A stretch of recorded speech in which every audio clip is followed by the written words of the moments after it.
2020년 7월 19일 주일 예배 함께 드리시는 여러분들을 환영합니다. 이 시간 묵도함으로 하나님 앞에 예배로 나아갑니다.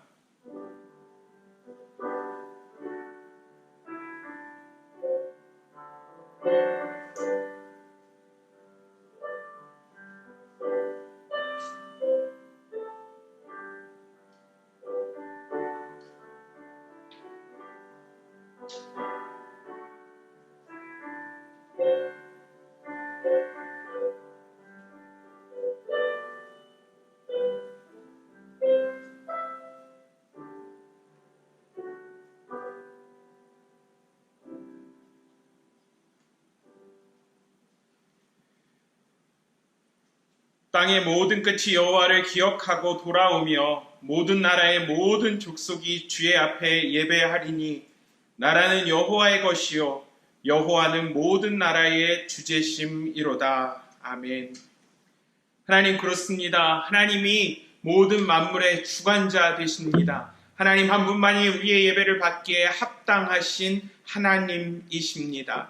아버지 하나님, 온 땅과 온 열방이, 모든 민족이 주님 앞에 예배하는데 하나님 아버지 쓰임받는 우리 교회가 되기를 원합니다. 하나님 아버지, 정말 그 예배의 회복을 위해서, 이 땅에 신음하는 이 땅의 회복을 위하여서 하나님 온전한 예배가 시작되는 하나님 우리의 예배가 되기를 원합니다. 아버지 하나님, 이 시간 주의 성령께서 우리와 함께하여 주시고 이 예배를 통해 하나님 한 분 홀로 영광 받아 주시옵소서. 이 시간을 통하여서 우리가 영과 진리로 예배하게 하여 주시고 우리의 예배를 받기에 합당하신 하나님을 흡족하게 해드릴 수 있는, 하나님을 기쁘시게 할 수 있는 이 한 시간 되게 하여 주시옵소서. 감사하며 살아계신 예수님의 이름으로 기도합니다. 아멘.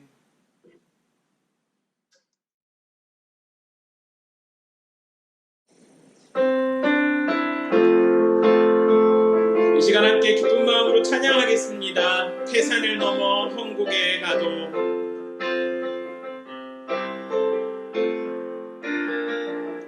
태산을 넘어 천국에 가도 이 가운데로 걸어가며 주께서 항상 지키시기로 약속한 말씀 변치 않네. 하늘의 영광, 하늘의 영광 나의 맘속에 차고도 넘쳐 할렐루야를 힘차게 불러 영원히 주를 찬양하리. 캄캄한 밤에 다닐지라도 주께서 나의 길 되시고 나에게 밝은 빛이 되시니 길 잃어버릴 염려 없네. 하늘의 영광, 하늘의 영광 나의 맘속에 차고도 넘쳐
할렐루야를 힘차게 불러 영원히 주를 찬양할 하늘의 영광 하늘의 영광 하늘의 영광 하늘의 영광 나의 맘속에 차고도 넘쳐 할렐루야를 힘차게 불러 영원히 주를 찬양하리 영광 영광 할렐루야 영광 영광 할렐루야 영광 영광 할렐루야 영광 영광 할렐루야 곧 승리하리 하나님 앞에 영광을 돌립니다 영광 영광 할렐루야 영광 영광 할렐루야 영광 영광 할렐루야 곧 승리하리라.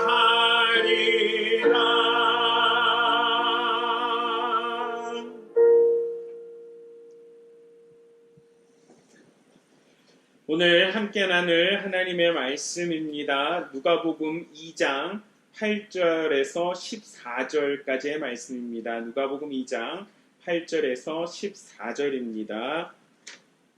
봉독하겠습니다. 그 지역의 목자들이 밤에 밖에서 자기 양떼를 지키더니 주의 사자가 곁에 서고 주의 영광이 그들을 두루 비추매 크게 무서워하는지라. 천사가 이르되 무서워하지 말라. 보라 내가 온 백성에게 미칠 큰 기쁨의 좋은 소식을 너희에게 전하노라. 오늘 다윗의 동네에 너희를 위하여 구주가 나셨으니 곧 그리스도 주시니라. 너희가 가서 강보에 쌓여 구유에 뉘어 있는 아기를 보리니 이것이 너희에게 표적이니라 하더니 호련히 수많은 천군이 그 천사와 함께 하나님을 찬송하여 이르되 지극히 높은 곳에서는 하나님께 영광이요 땅에서는 하나님이 기뻐하신 사람들 중에 평화로다 하니라. 아멘.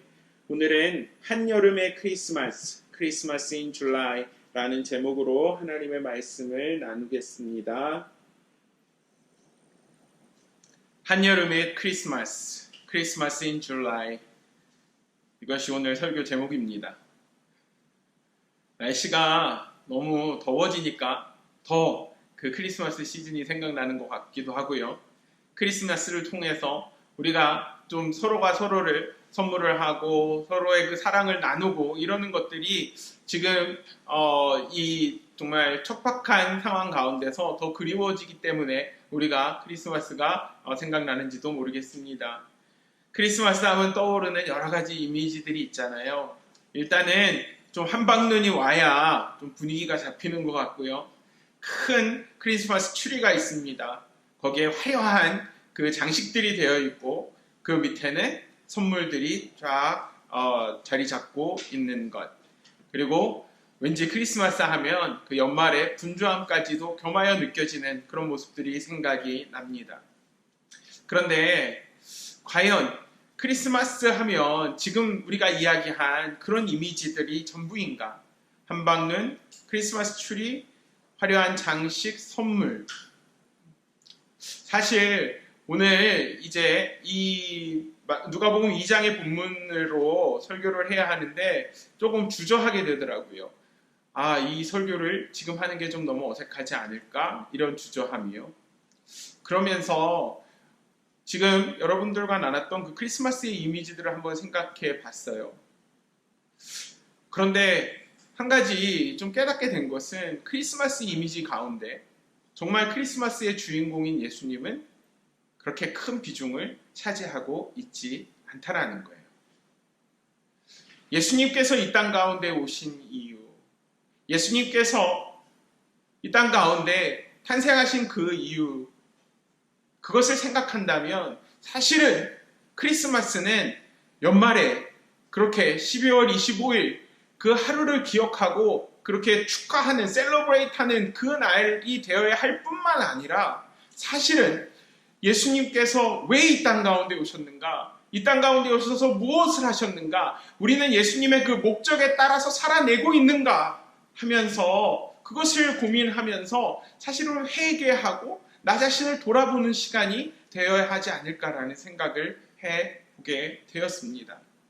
우리는 지난주 설교 말씀을 통해서 하나님 나라의 가치에 대해서 생각했어요. 마리아가 그 성령으로 잉태됨을 어떻게 순종으로 받아들였는가? 그리고 이 땅 가운데서 내가 원하는 것과 하나님이 원하시는 것에 이렇게 충돌할 때는 우리는 어떻게 해야 되는가? upside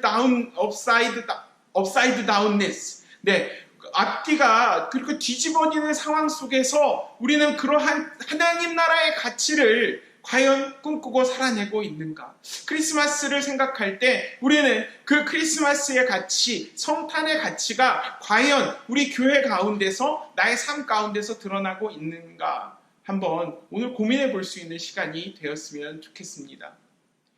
예수님께서 이 땅 가운데 태어나실 때 가장 먼저 그 예수님의 탄생의 소식을 들었던 사람들이 있습니다. 그 사람들은 제사장들이나 서기관들이나 바리새인들, 종교 지도자들이 아니었어요. 성탄의 첫 증인은 바로 목자들이었다는 것을 이 시간 기억하게 되기 원합니다. 오늘 첫 번째 포인트는 이것입니다. 성탄의 첫 증인, 목자들. The first witnesses of Jesus' birth, shepherds. 오늘 이제 예수님의 그 탄생을 앞두고 나서 그 배경을 좀 살펴보기를 원합니다. 이 당시 이스라엘은 로마 제국의 식민지였어요. 로마 제국의 왕이었던 가이사 아구스토, 시저 어거스터스가 명령을 내립니다.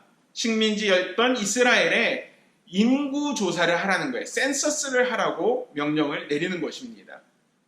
목적은 조세를 좀 더 명확하게 하기 위해서예요. 좀 더 세금을 거두어 드리기 위해서였어요. 그런데 우리가 여기에서 조심스럽게 봐야 하는 것은 그거예요. 이러한 시대 상황 속에서도 하나님은 구약에서 메시아의 탄생에 대한 그 놀라운 예언들을 정말 기가 막힌 방법으로 성취하고 계시다라는 것입니다.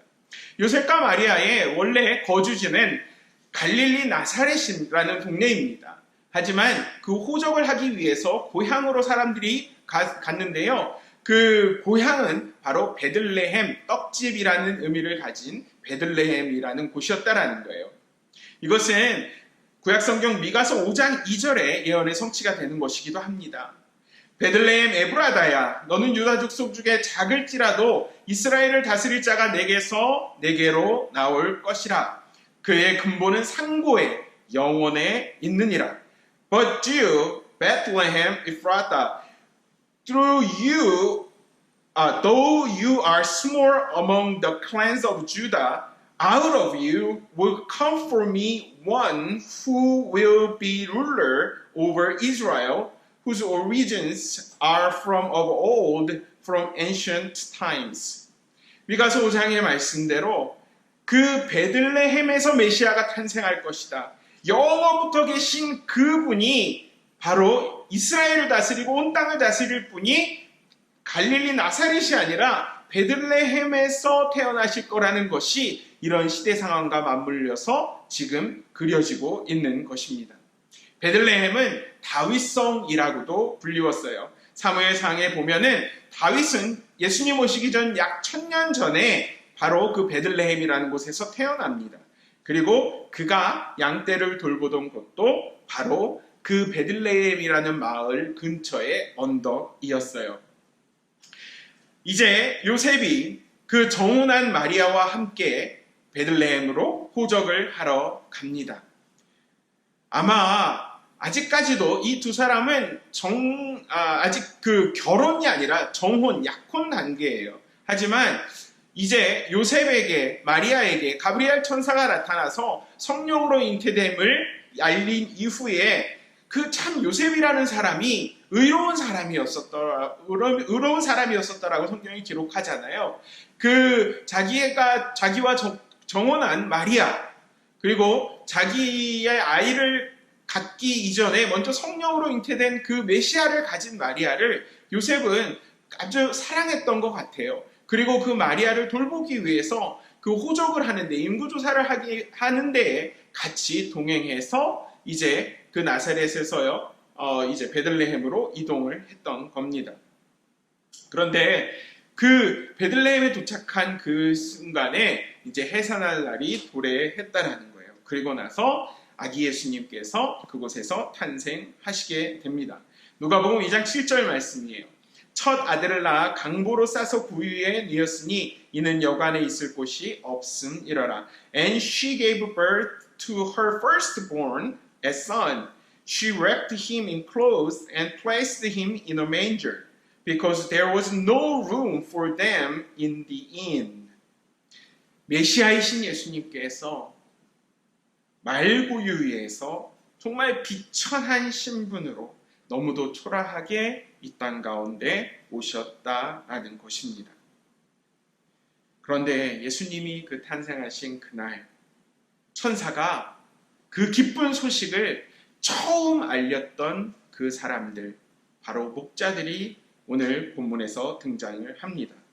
누가복음 2장 8절과 9절이에요. 그 지역에 목자들이 밤에 밖에서 자기 양떼를 지키더니 주의 사자가 곁에서 오고 주의 영광이 그들을 두루 비춤에 크게 무서워하는지라. And there were shepherds living out in the fields nearby, keeping watch over their flocks at night. An angel of the Lord appeared to them, and the glory of the Lord shone around them, and they were terrified. 밤에 그 양떼를 지키기 위해서 광야에 머물던 목자들에게 천사가 나타나고 하나님의 영광의 빛이 그들에게 비추는 것입니다. 그렇기 때문에 그 목자들은 당황하고 무서워할 수밖에 없었다라는 거예요. 목자들은요, 이 당시에 유대 사회에서 굉장히 천시되던 그런 직업이었습니다. 오늘 보세요. 목자들이 밤에 양떼를 지켰다라는 거예요. 야근을 하고 있는 거예요. 낮밤이 뒤집어진 삶을 살고 있는 거예요. 그리고 또한 일반 사람들은 목자들을 믿을 수 없는 사람들, 신뢰할 수 없는 사람들로 생각했다라고 해요. 이솝우화에 보면은 양치기 소년의 이야기가 나오잖아요.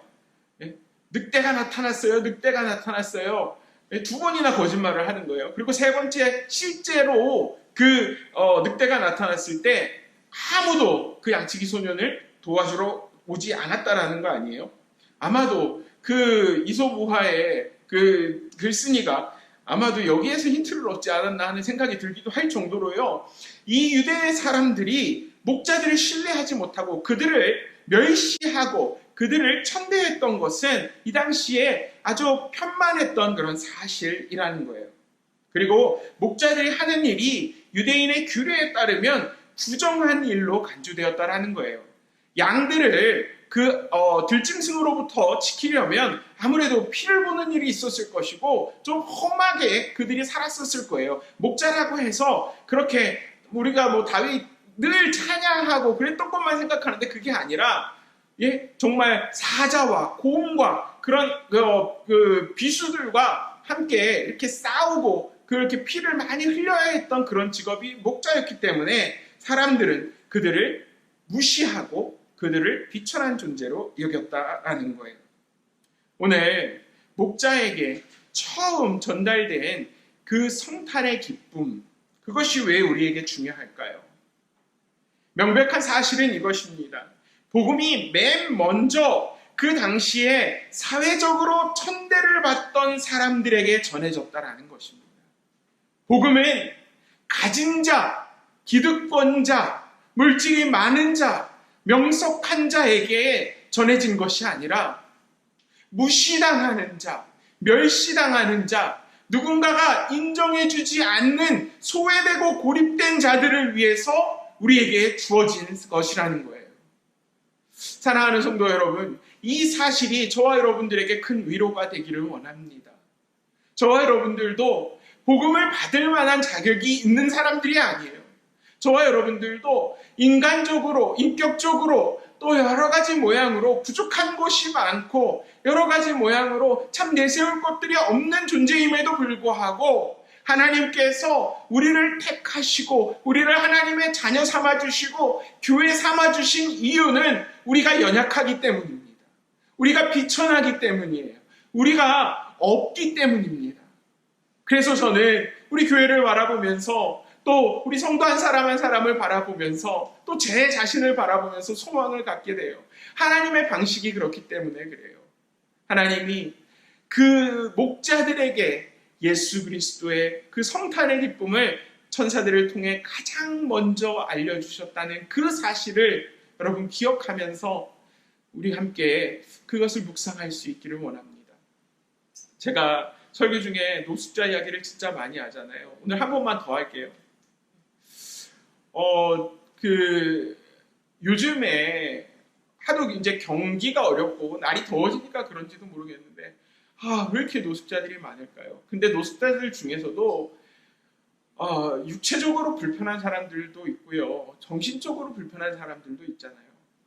이렇게 일을 하면서 다니다 보면 무엇인가 알 수 없는 소리를 그 괴성을 계속 지르는 사람들이 늘 그 자리에 매일 있어요. 어떤 사람들은 막 욕을 해요. 어떤 사람들은요 막 소리를 질러요. 어떤 사람들은요 막 중얼중얼 알아듣지 못할 그런 이야기들을 해요. 언제는 쉬는 시간이어서 잠깐 앉아있는데 그 옆에 그런 한 사람이 있는 거예요. 속으로 그런 생각을 했어요. 하나님, 저 사람도 하나님 보기에 존귀한 사람입니까? 하나님, 저렇게 노숙자 신분에 정신까지 온전하지 못한 사람들을 향해서도 하나님 소망을 가지고 계십니까? 하나님, 저 사람들을 통해서도 하나님의 계획과 섭리가 이루어지는 걸까요? 그런 생각을 하면서 그 사람들을 이렇게 멀리서 바라볼 때에 저의 시선이 바뀌어가는 것을 경험하게 됐어요. 처음에는 무섭고 지저분하고 피하고 싶었던 그런 존재들인데요. 그런 생각을 하면서 하나님께서 저 사람을 향해서도 소망이 있으시다.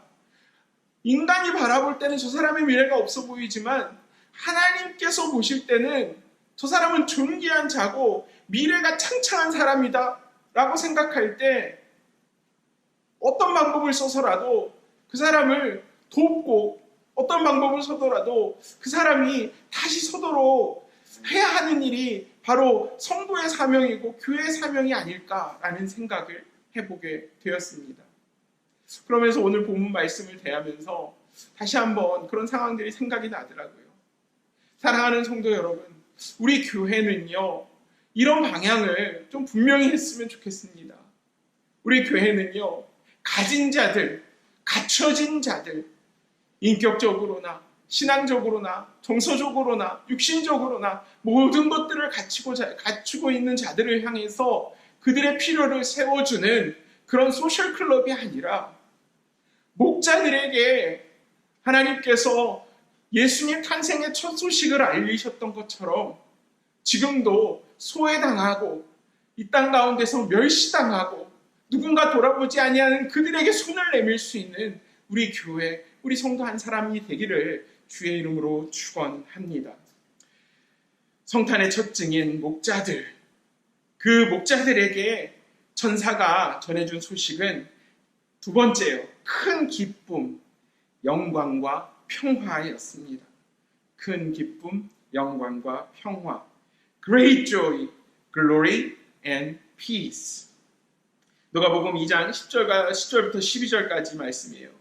천사가 이르되 무서워하지 말라. 보라, 내가 온 백성에게 미칠 큰 기쁨의 소식을, 좋은 소식을 너희에게 전하노라. 오늘 다윗의 동네에 너희를 위하여 구주가 나셨으니 곧 그리스도 주시니라. 너희가 가서 광고에 쌓여 구유에 뉘어 있는 아기를 보리니 이것이 너희에게 표적이더라 하더니. But the angel said to them, Do not be afraid. I bring you good news of great joy that will be for all the people. Today in the town of David, a Savior has been born to you. He is Christ the Lord. This will be a sign to you. You will find the baby wrapped in cloth and lying in a manger. 예수님께서 이 땅 가운데 오신 그 모습이, 그 이유가 온 백성에게 미칠 큰 기쁨의 소식이라는 것입니다. 이스라엘 민족뿐만 아니라 가진 자들뿐만 아니라 소외된 자들, 미천한 자들에게도 이 땅 가운데 우리가 경험할 수 있는 가장 큰 기쁨의 소식이 된다라는 거예요.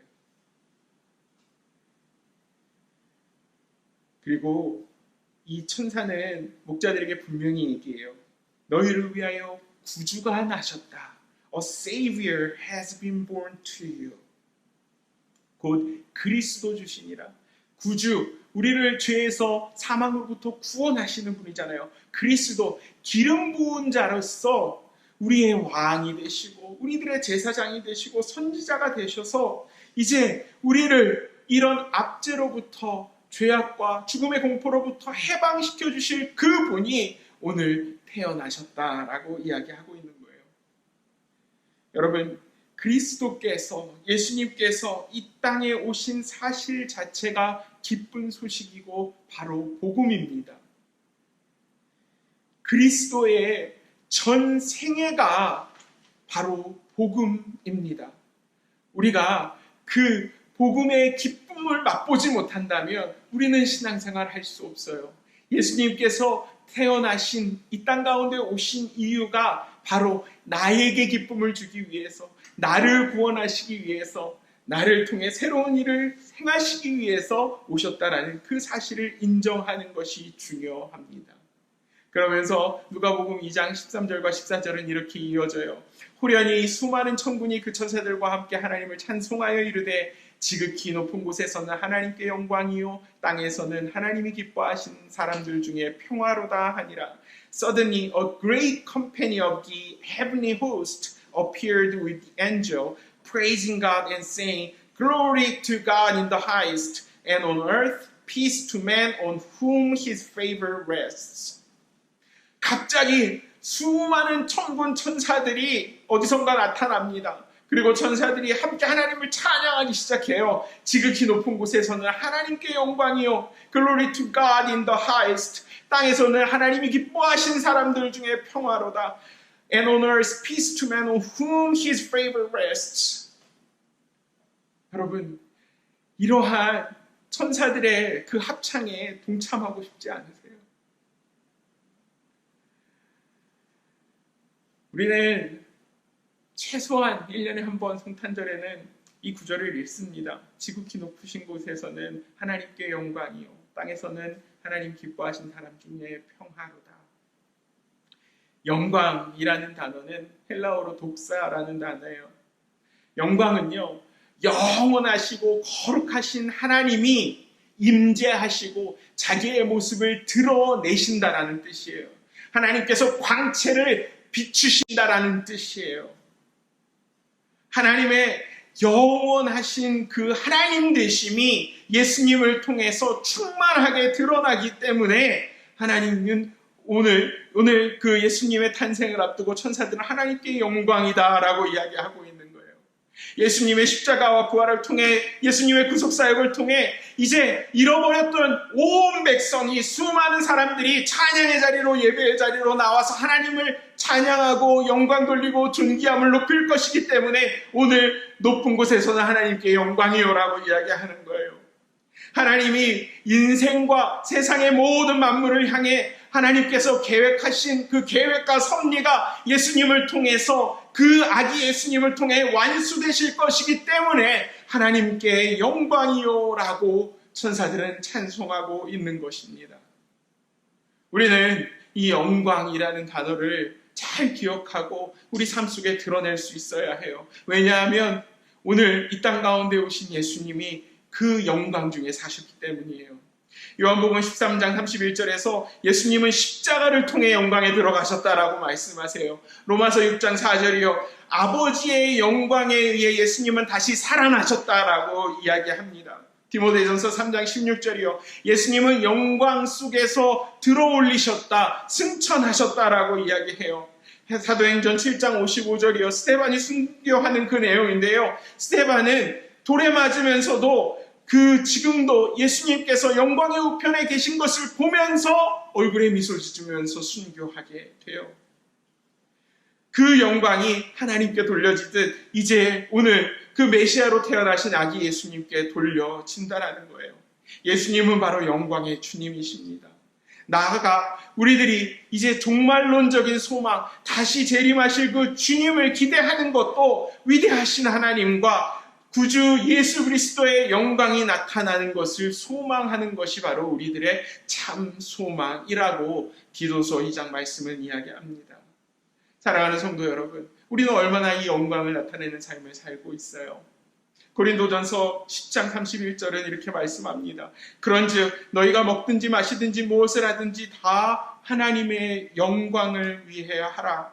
So whether you eat or drink or whatever you do it all for the glory of God. Do it all for the glory of God.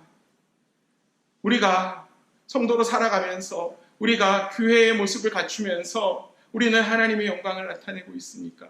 우리를 바라보는 자들이, 나의 모습을 바라보는 자들이, 우리 가정을 바라보는 자들이 저 가정은 하나님의 임재가 있다. 저 가정은 하나님의 빛이 난다. 저 가정은 하나님의 백성으로서의 그러한 특징들을 가지고 있다라는 것이 보여집니까?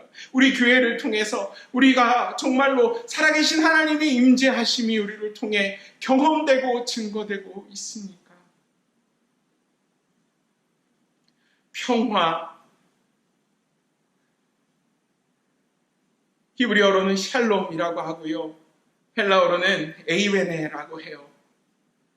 평화라는 말의 그 원어적인 뜻은 완전히 하나 된다라는 말이에요. 이게 무슨 의미일까요? 하나님과 구원받은 성도가 영적으로 결합한다라는 의미입니다. 내적으로 조화를 이룬다라는 의미예요. 그리고 하나님과 나와 그 회복된 관계가 이제 내 주변의 사람들, 다른 사람들, 타인과의 관계까지 영향을 미친다라는 것이 바로 평화의 의미입니다. 그리스도의 그 십자가, 그리스도의 그 중재와 대속을 통해서 하나님과 우리 인간과의 막혔던 장벽이 제거가 되고 화해가 이루어집니다. 에베소서 2장 14절 말씀이에요. 그는 우리의 화평이신지라 둘로 하나를 만드사 원수된 것 곧 중간에 막힌 담을 자기 육체로 허시고 For he himself is our peace who has made the two one and has destroyed the barrier, the dividing wall of hostility. 이것이 예수님께서 십자가를 통해서 하신 일이에요. 하나님과 우리 사이에 도무지 좁혀질 수 없는 그 장벽을 십자가의 보혈로 허무셨다라는 거예요. 그리고 하나님과 화해하게 하셨다라는 거예요. reconciliation, 그 화해될 수 없는 사람들, 화해될 수 없는 쌍방이 그리스도의 보혈을 통해서 하나가 되었다라는 것입니다. 그리스도를 모르는 자들은 본질상 진노의 자녀입니다. 하나님과 원수의 관계에 놓여 있어요. 그렇기 때문에 늘 불화와 다툼이 있는 것이 당연합니다. 진노의 자녀이고 원수 관계이기 때문에 그래요.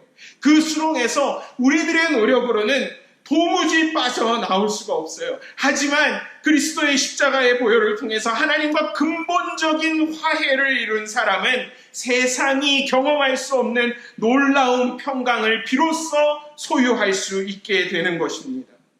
그리스도의 십자가가, 그리스도의 보혈이 세상의 모든 죄악을 용서하셨기 때문에 그래요. 그리고 이제 그 구원받은 자들을 통해서, 하나님의 자녀된 자를 통해서 그 사랑이, 그 화해가 이제 점점 영향력을 미치며 주변으로 확대되어 가기 원하시는 것이 바로 하나님의 소망이라는 것이에요. 에베소서 2장 16절에 이렇게 이야기합니다. 원수된 것을 십자가로 소멸하시고 원수된 것을 십자가로 소멸하시고 by which the cross he put to death their hostility. 평강의 왕이신 예수님은 당신의 그 생애를 저와 여러분들의 평강을 위해서, 저와 여러분들과 그 하나님과의 막혀진 장막을 허시는 것을 위해서 보내셨고요. 그 평강을 위한 사역의 절정에 십자가가 있었다라는 것입니다. 사랑하는 성도 여러분, 구원받으셨나요? 예수님의 주시는 그 놀라운 정말 큰 기쁨의 소식을 나를 위한 소식으로 받으셨나요? 하나님의 영광이 나에게 이렇게 넘치도록 흘러내리는 것을 경험하셨나요? 그렇다면 저와 여러분들은 얼마나 평화를 누리고 있나요? 하나님과 완전한 하나됨, 내 주변의 사람들과 온전한 화해를 이루고 계신가요?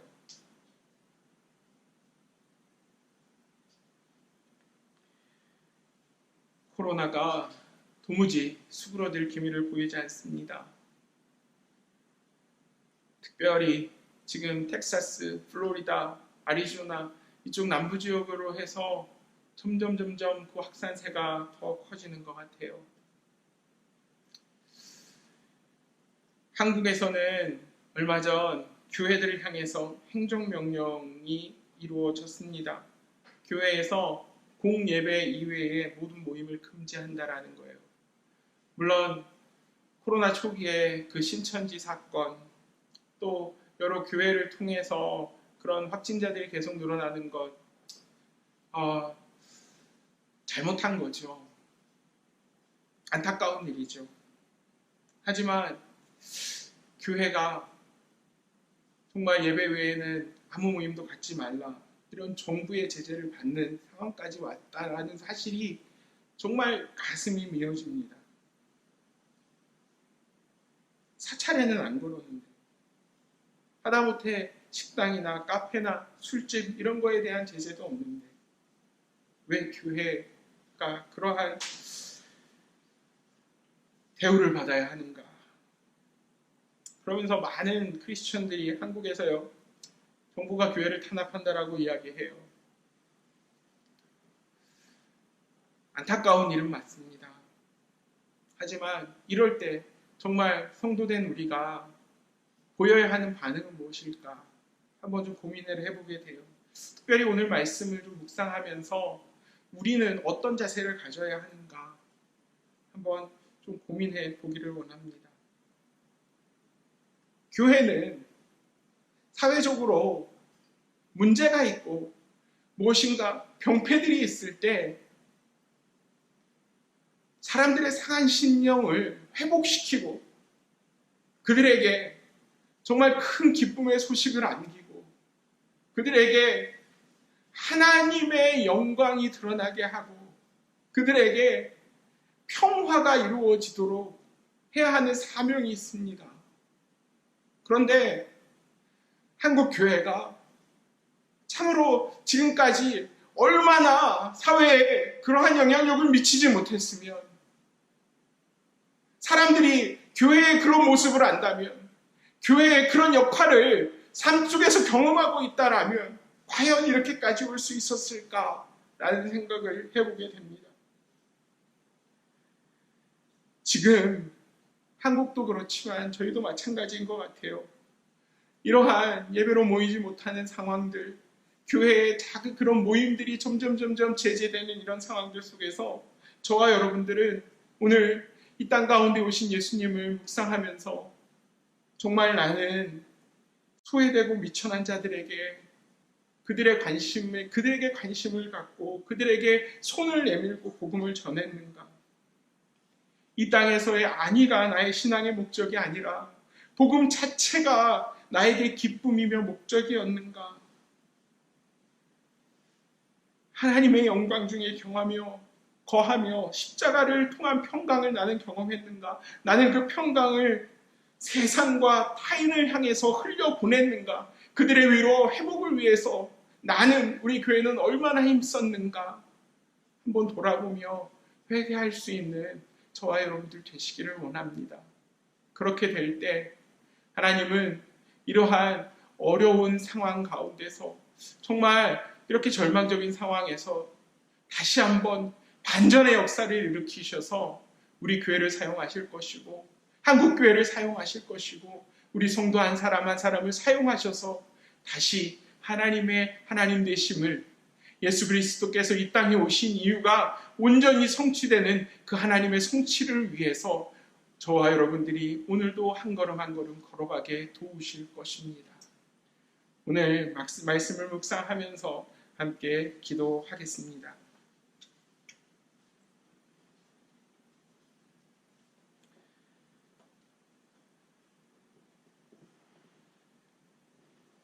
사랑하는 주님, 오늘 예수님의 그 탄생의 메시지를 다시 한번 기억하면서 저와 우리 교회의 모습들을 다시 한번 돌아보기를 원합니다. 성탄의 소식, 제일 먼저 접한 증인들은 이 땅 가운데 기득권자들이 아니라 그 땅에서 비천하며 그 땅에서 소외받고 무시당하던 목자들이었습니다. 하나님, 복음은 가난한 자들을 위한 것입니다. 하나님, 복음은 나의 채워지지 아니하는 빈자리를 인정할 때 우리들 가운데 역사하는 능력입니다. 하나님, 우리로 하여금 정말 나는 과연 그 복음의 능력으로 살고 있는가? 나의 시선은 무엇인가 더 가지고 무엇인가 더 취하려는 곳에서 자유한가? 정말 소외당하고 없는 자들을 향해서 나의 시선이 하나님의 시선으로 그들에게 열어지고 있는가? 다시 한번 돌아보며 회개할 수 있는 우리들에게 하여 주시옵소서. 아버지 하나님, 예수님께서 이 땅 가운데 오신 것은 온 백성에게 기쁨의 큰 좋은 소식을 주시기 위하심입니다. 하나님, 우리 가운데 그 복음의 기쁨이 회복되게 하여 주시옵소서.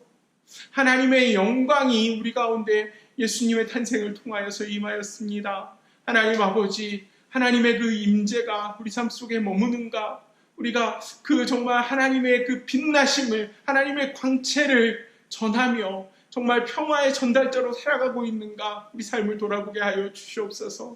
십자가로 그 예수님께서 정말 원수된 것을 소멸하셨다라고 하셨습니다. 하나님, 여전히 우리들 마음 가운데 원수됨은 없는지, 아버지 하나님, 특별히 이 코로나 사태로 정말로 민심이 흉흉하고 우리들의 마음이 정말 어떻게 반응해야 할지 모르는 이 시점에서 아버지 하나님, 우리는 누군가의 탓을 하며 정부를 비난하며 하나님 아버지 위정자들을 비난하고 있는 모습은 아닌지, 하나님 이럴 때일수록 정말 이 악한 권세를 허무시고 하나님 아버지 정말 그 죄의 벽을 허무시는 그 십자가의 보혈의 능력 앞에 더욱더 나아가고 있는지 우리를 돌아보게 하여 주시고, 아버지 하나님 그 보혈의 능력 속에 화평케 하시는 주님의 능력 속에서 하나님 아버지 우리들 가운데 원수된 것이, 우리들 가운데 있는 불화와 다툼들이 하나님 내려질 수 있도록 주의 성령께서 우리를 도와주시옵소서. 감사하며 살아계신 주 예수 그리스도의 이름으로 간절히 기도드리옵나이다. 아멘.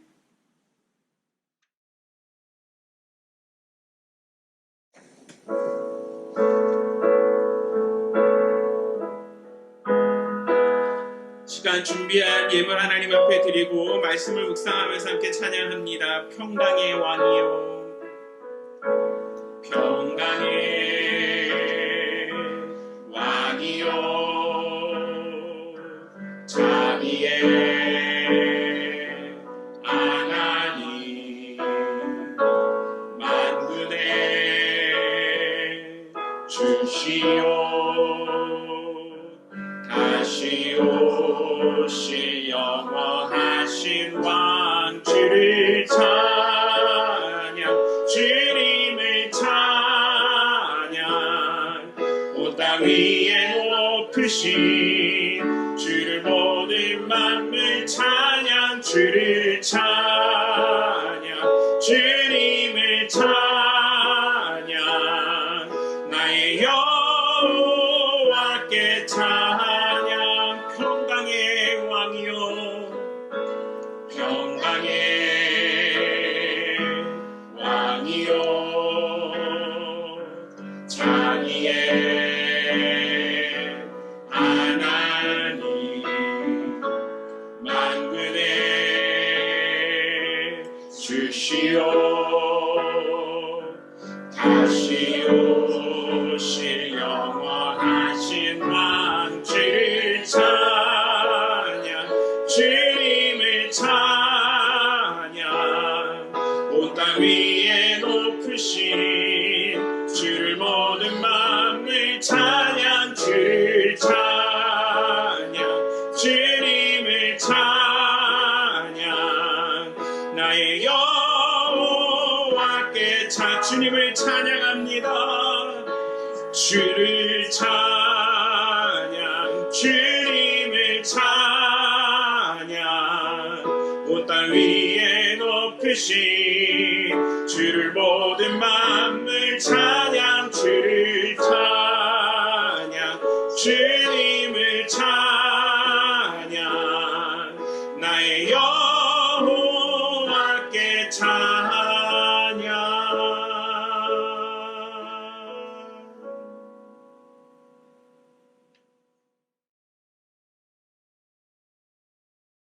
이 시간 드려진 예물 위해서 기도하고 제가 축도함으로 예배를 마치겠습니다. 하나님, 오늘도 주님 앞에 나오면서 주님을 예배하면서 그 예배의 순서로 예물을 드립니다. 하나님, 신앙의 고백으로 드려지는 예물을 받으시옵소서. 아버지 하나님, 하나님은 우리들 가운데 많은 것을 요구하시지 않습니다. 하지만 과부의 두렵돈과 같은 우리들의 마음과 우리들의 헌신과 우리들의 기쁨이 담긴 그 예물을 원하십니다. 하나님, 그러한 예물을 드리는 우리 성도 한 사람 되기를 원합니다. 하나님이 기뻐하시는 예물을 드리는 우리가 되기를 원합니다. 아버지 하나님, 예물을 드린 손길마다 그 가정과 그 기업과 그 자녀 가운데 구별되는 하늘의 축복으로 더하여 주시옵소서. 하나님의 영광이 아버지 하나님 이 땅 가운데 정말로 그 가정과 그 기업을 온전히 지키시고 그들과 함께하여 주심을 보여 주시옵소서. 아버지 하나님, 또한 이 예물이 쓰이는 곳곳마다 하나님의 나라가 확장되고 그리스도의 복음이 땅끝까지 전파될 수 있도록 주여 은혜를 베풀어 주시옵소서. 오늘도 예배를 위해서 수고하는 손길들 주께서 기억하시기 원합니다. 아버지 하나님, 그들의 모든 수고를 주님께서 아시는 줄 믿사오니 아버지 하나님, 정말 주님의 나라를 향한 주의 교회를 향한 수고가 하나님 헛되지 아니하도록 주여 은혜 베풀어 주시옵소서. 감사하며 살아계신 예수님의 이름으로 기도합니다. 아멘.